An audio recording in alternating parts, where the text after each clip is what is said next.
안녕하세요.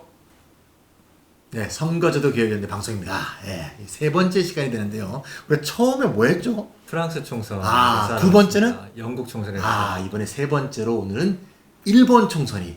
올해 총선이 정말 많습니다. 네, 올해 거의 뭐 슈퍼 선거해라고 할 만큼 많은 선거들이 열리고 있습니다. 그렇군요. 네, 우리가 선거 방송을 계속 하고 있으니까 이쯤에서는 우리가 이제 이름을 한번 만들어야 될 때가 아닌가 싶어서 이 방송의 이름을 만들었습니다. 이름이 뭡니까? 네, 선거를 보여드린다라는 의미로 선거쇼라고 정해봤습니다. 네, 앞으로 선거 쇼가 계속 진행될 테니까 항상 구독해 주시고요. 나올 때마다 항상 열심히 같이 즐겁게 봐주시면 되겠습니다.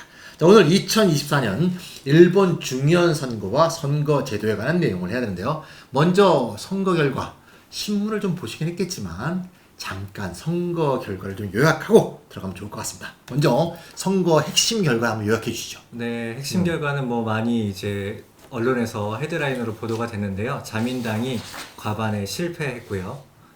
그다음에 제1야당인 입헌민주당이 약진하는 결과로 나타났습니다. 네, 이 지금 자민당 지금 총리 얼굴이죠. 이시바. 네. 욕하는 것 같죠, 이시바. 예, 이름이 안 좋아. 예. 이시바를 갖고 이 선거 망했습니다, 완전히. 259석이다가 191석. 네. 그러니까 단독으로도 과반에 실패했는데 원래 연립연당인 누구? 공명당. 네, 공명당하고 합쳐도 안 되죠. 안 됩니다. 그러니까 완전히 여당이 참패했다. 대신 제1야당인 입헌민주당이 약진했다. 의석을 보니까 96석이 148석이 됐다고 네, 하더라고요. 거의 50%가량 의석이 증가한 거죠. 네. 자민당이 이렇게 일본 정치를 떡죽으로 뒤집는 게 하루 이틀이 아닌데, 이걸 흔히 55년 체제라고 하지 않습니까? 맞습니다. 네, 이 55년 체제에 대해서 우리 박지민님 좀 설명해 주시면 좋을 것 같아요. 네, 일본도 전후에 그 보수 계열 정당하고 좀 혁신 계열 정당하고 경쟁을 하고 있었는데 그러다 보니까 이제 일본 사회 내에서 보수적인 사람들이 불안하다, 보수가 통합했으면 좋겠다라는 그런 여론이 형성되면서 1955년에 자유당하고 일본 민주당이 합당을 해서 보수 대통합. 보수 대통합을 하게 된 거죠. 그래서 자유당과 일본 민주당이 합당해서 자유민주당, 줄여서 자민당이 된 거죠. 그래서 우리나라 그걸 베껴갖고 민주자유당이 탄생했었죠. 네, 그렇죠. 네, 자유민주당 거꾸로 해갖고. 맞습니다. 네. 그래서 1955년부터 거의 약 38년 동안 자민당이 거의 55년 체제를 또 다르게 1.5당 체제라고 하잖아요. 사회당이 딱 파트너죠. 그렇죠. 네. 양당 체제지만 대등한 양당이 아니라 자민당이 일당 우위이고 거기 한 절반 정도 되는 사회당이 이제 양당 체제를 1.5당 체제를 이루면서 1.5당.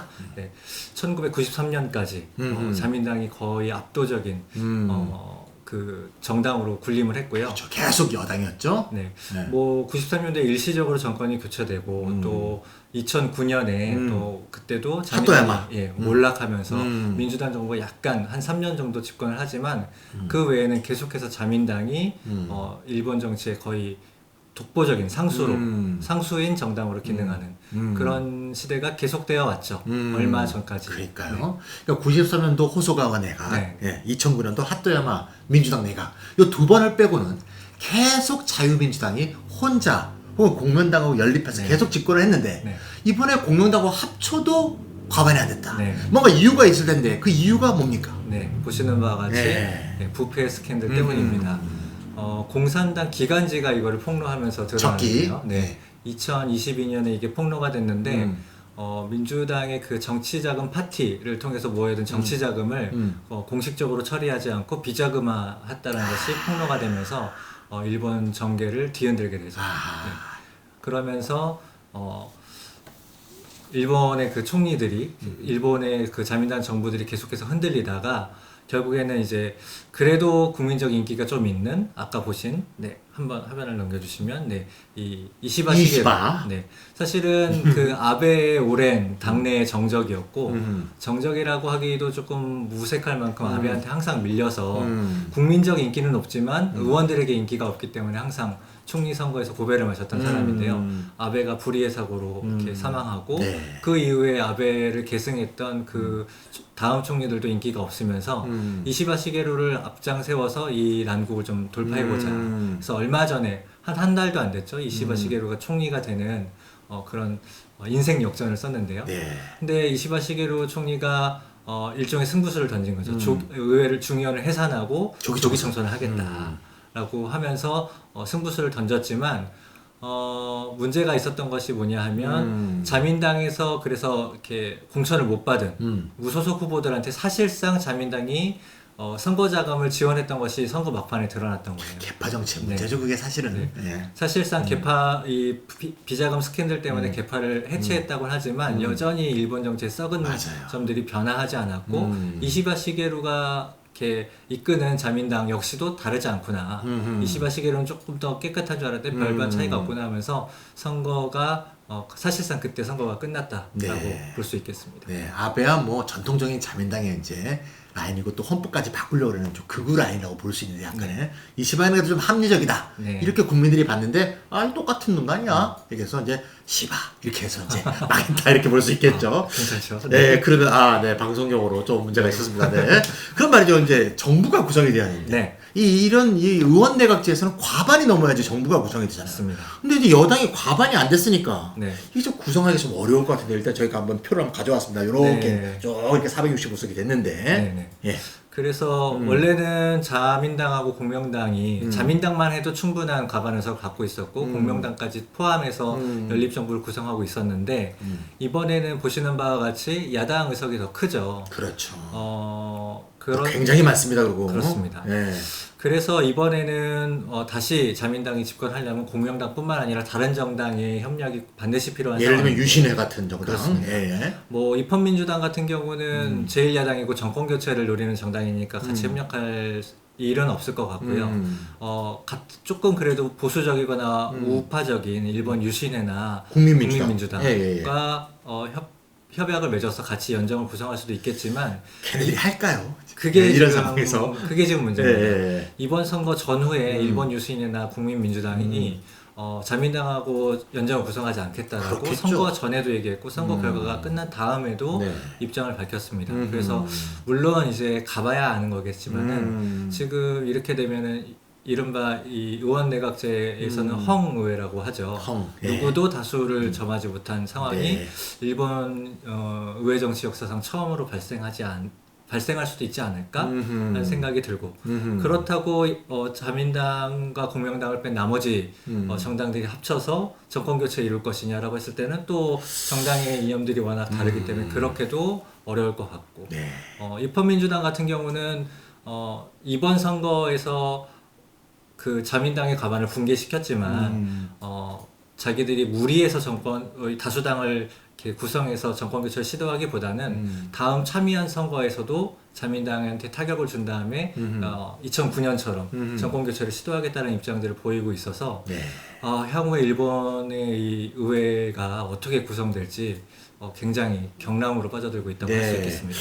과반은 저지했지만 입헌민주당이 사실 여당이 되려면 유신회도 합치고 국민민주당도 합치고 하는데 아무리 합쳐도 이게 모양이 잘 안 나와요. 네. 워낙 색채가 또 다른 정당들이라서 좀 소수 정당 좀 보니까 처음 보는 정당들이 있습니다. 이 참정당, 일본 보수당. 이건 제가 일본 정치에도 굉장히 관심이 많은데도 처음 보는 정당이에요. 이 정당도 좀 뭔가요, 이게? 이 정당들이 이번에 좀 이렇게 더 극우적인 아하. 그런 거를 좀 표방하면서 나온 유신회보다 정당. 더 극우. 네, 그렇습니다. 유신회는 사실 그 오사카의 지역주의를 표방하는 정당이어서 우익이라기보다는 조금 지역주의에 가까운 정당이고 네. 그런데 이 참정당이나 일본 보수당 같은 경우는 약간 극우에 가까운 정당들이고 이번에 처음 의석을 얻은 아이고, 정당들입니다. 큰일이네. 네. 그래서 입헌민주당이 약진했다고 해서 일본 정치가 그럼 조금 더 진보적이고 혁신적으로 변했느냐라고 했을 때는 또 그럴 수가 없는 것이 그러니까요. 유신회나 국민민주당이나 또 참정당, 일본 보수당 같은 우익에서 극우까지 정당들이 고르게 또 약진하는 결과를 하면서 전 세계적으로 좀 우익들 또는 극우들이 조금 바로하고 있는 현상이 일본 이번 선거에도 좀 이렇게 반영이 된 것 같다라고 그러니까요. 볼 수도 있겠습니다. 네. 리버럴 정당인 입헌민주당은 약진했지만 네. 사실 좌파 정당인 일본 공산당도 줄었고 일본 사회당도 영 틀리고 그래서 사실 우익과 극우를 합치면 우익의 진지는 두텁다. 네. 이렇게 볼 수 있겠습니다. 예, 그러면 일본 이번에 선거에 대해서 우리 박재민 운영위원이 아주 설명 잘 해주셨고요. 이제 우리가 선거쇼 아닙니까? 그렇습니다. 이제 일본이 이번에 선거제도에 대해서 분석하면서 마무리를 지어야 될 텐데요. 일본에 중의원이 있고 이제 참의원이 있는데 이제 중의원이 사실 이제 권력을 발생하는 하원인 것이고요. 참의원도 물론 역할을 하지만요. 이 중의원 선거제도를 중심으로 해서 한번 보도록 하겠습니다. 이렇게 이제 당선과 이제 비례 쭉 표현이 되는데요. 그거 잠깐 설명 좀 해주시죠. 네, 아까 그림에서 보셨다시피 일본 그 중의원의 총 의석수는 465석인데요. 네네. 289석의 소선거구 단순 다수제. 그러니까 지금 우리 선거처럼 한 지역구에서 한 명만 한 표라도 더 많은 사람이 당선되는 소선구제 단순 다수제를 하고 있고요. 나머지 176석은 11개 권역별로 폐쇄형 비례대표제를 채택하고 있습니다. 그래서 두 선거가 후보자에게 한 표, 지지하는 정당에 한 표를 하는데 이 두 투표가 서로 연동되어 있지 않죠. 그렇죠. 각자 지역구 당선, 정당 득표 당선 이렇게 나뉘어져 있기 때문에 이런 선거제도를 병립형, 나란히 따로 서 있다라는 표시로 병립형 선거제도라고 하는데 일본은 465석의 병립형 선거제도를 취하고 있습니다. 네, 우리나라 이제 박근혜 정부 때 하던 그 선거제도로 볼 수 있죠. 투표하는 방법은 똑같죠. 사람 찍고 정당 찍고. 하지만 이 사람 찍는 소선거구 단순 다수제는 그냥 사표가 엄청나게 생기는 거고 관계없이 정당 득표율은 폐쇄형인 비례대표제에만 적용이 되는 네. 뭐 이렇게 볼 수 있는데 병립형이 연동형보다 나쁜 제도긴 하지만 우리나라보다 좋은 점은 비례대표제가 의석이 많아요. 네, 맞습니다. 그래서 176석이니까 퍼센테이지가 거의 한 30%가 넘는데 우리나라는 뭐 14% 15%밖에 안 되니까 그 점은 좀 좋은 점이라고 볼 수 있습니다. 하여튼 우리나라 옛날 이제 박근혜 정부 때 비슷한 제도인데 우리나라가 좀 다른 좀 제도가 있다 그래요. 네, 맞습니다. 그래서 여기 준비를 좀 해왔는데 요겁니다. 네, 석패율제. 맞습니다. 요거 뭡니까? 그 후보자들이 소선구제, 그러니까 지역구 선거에 나간 후보자들이 비례대표 명단에도 입후보할 수 있습니다. 우리나라에서 이렇게 하자는 얘기가 좀 나왔었죠. 조금 저번에. 나왔었죠. 네. 그래서 중복 입후보가 가능하고 그 중에서 지역구에서 아주 아깝게 석패했다라는 사람들을 비례대표 후보로 당선시켜주는 제도를 도입하고 있습니다. 지금 표에서 보시는 건 그 국회 입법조사처에서 나온 그 자료의 표를 갖고 온 건데요. 네. 네. 예를 들어서 소선거구, 지역구에서 가나다에서 각각 A, B, C 후보가 나왔을 때 그렇죠. 가 선거구에서 A 후보는 당선이 되고 나 선거구에서 B 후보가 낙선했는데 그 당선된 후보에 비해서 90%의 득표를 했었어요. 정말 아깝네요. 네.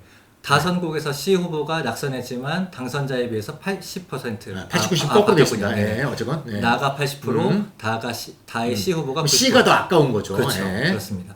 그러면 비례대표 선거로 넘어갔을 때 어떤 정당에서 1순위로 갑 후보자를 비례대표 후보로 올린 거죠. 이 사람은 당선이 됐습니다. 1순위니까. 네, 득표율만 되면. 네. 근데 중복으로 2순위에 A 후보, B 후보, C 후보가 중복으로 입후보를 한 거죠.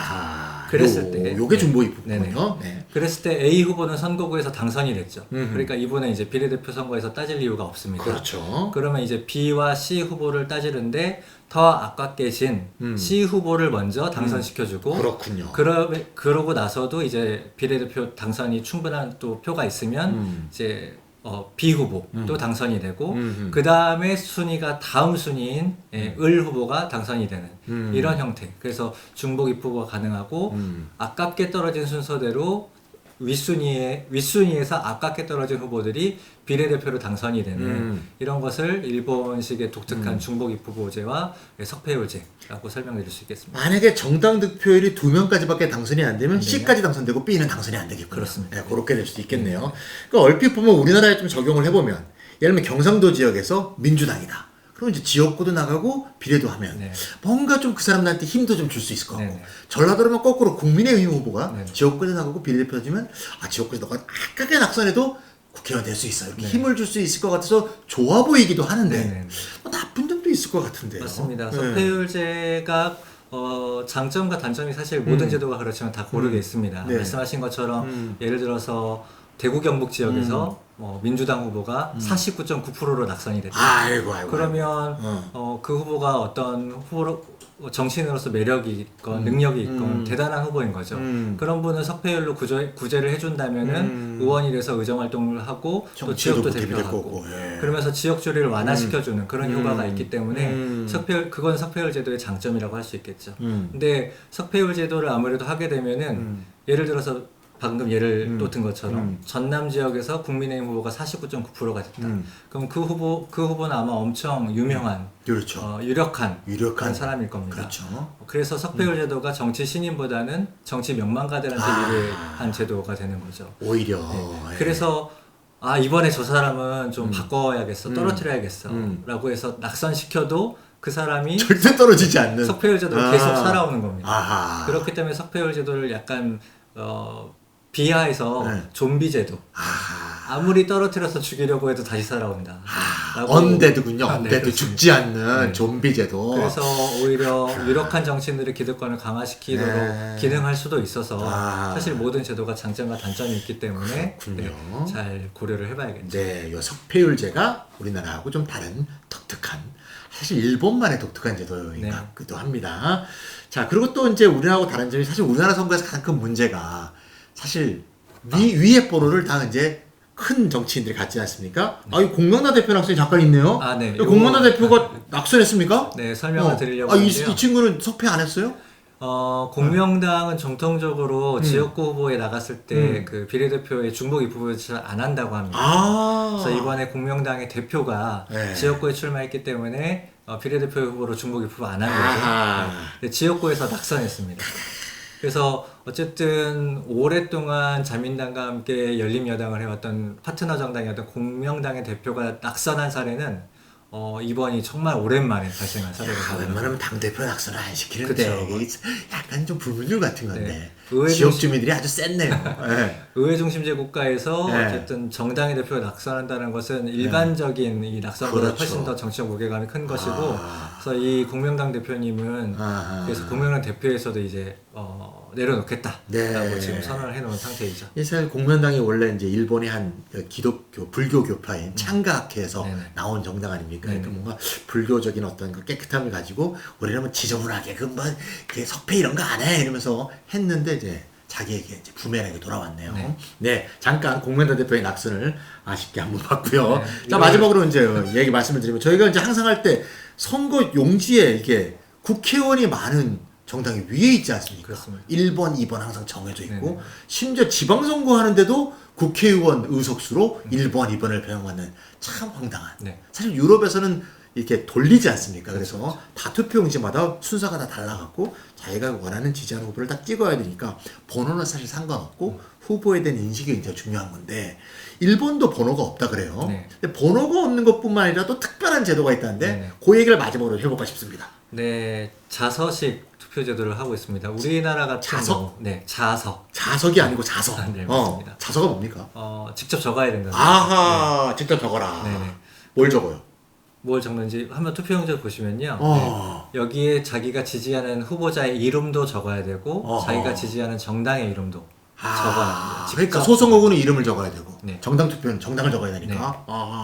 여기 보니까 명시자 후보 이렇게 써 있네요. 후보자 시명. 네, 꼭 요거는 왼쪽부터 후보자. 읽어야 되는구나. 네, 네. 후보자 시명. 네.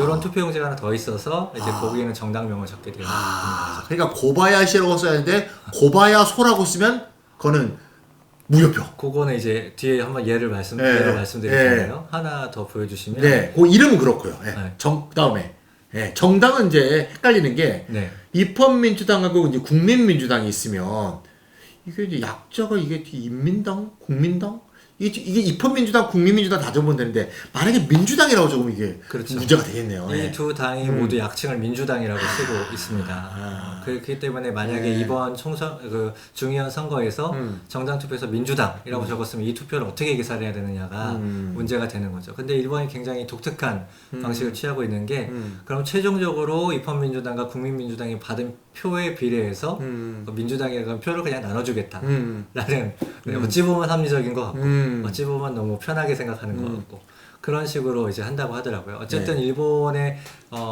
그 투표 방식이 굉장히 독특한 것은 우리나라는 기표를 하는 거잖아요. 네, 네. 도장을 찍는. 네. 근데 일본은 스스로 직접 후보자의 이름과 그 지지하는 정당의 이름을 적어야 된다는 것이 또 일본이 갖고 있는 독특한 선거제도라고 할 수 있겠습니다. 저는 나쁘지 않은 것 같아요. 예를 들면 물론 문맹률이 높은 나라 같으면 이거는 이제 어떻게 보면 차별이 될 수도 있는데 문맹률이 거의 없지 않습니까? 일본 같은 경우 그러면 이제 자기가 지지하는 후보의 이름, 자기가 지지하는 정당의 이름도 제대로 기억을 못 하는데 맞습니다. 주변 사람들이 1번이야, 주변 사람들이 2번이야 이러면서 우르르 하는 거는 네. 사실 정치 발전에 도움이 안 되는 것 같습니다. 네. 그래서 최소한 지지하는 후보와 정당 이름은 알아라. 기본이 아니냐. 이런 의미에서 꼭 나쁘지만은 않은 네. 그런 생각도 드네요. 우리나라는 순번제를 하고 있는데 네. 이게 너무 좀 거대 양당의 편의에 기여하는 게 아닌가라는 비판들이 정치학자들한테 많이 제기되고 있죠. 네, 맞아요. 그래서 우리도 유럽처럼 이게 번호를 없애고 각자 이렇게 순번을 돌려서 각 투표용지마다 위치가 달라지는 그런 식으로 모두 공평하게 선거를 하면 어떨까 싶습니다. 자, 오늘 내용 이번에 선거하고 그 다음에 선거 제도에 대해서 함께 다뤄봤습니다. 우리 선거제도 개혁연대 뭐 하는 단체인지 다 아시죠? 네, 마지막 저희가 둘이 같이 한번 구호를 외치면서 끝내보도록 하겠습니다. 같이 한번 해볼까요? 네. 민심 그대로 선거제도 개혁!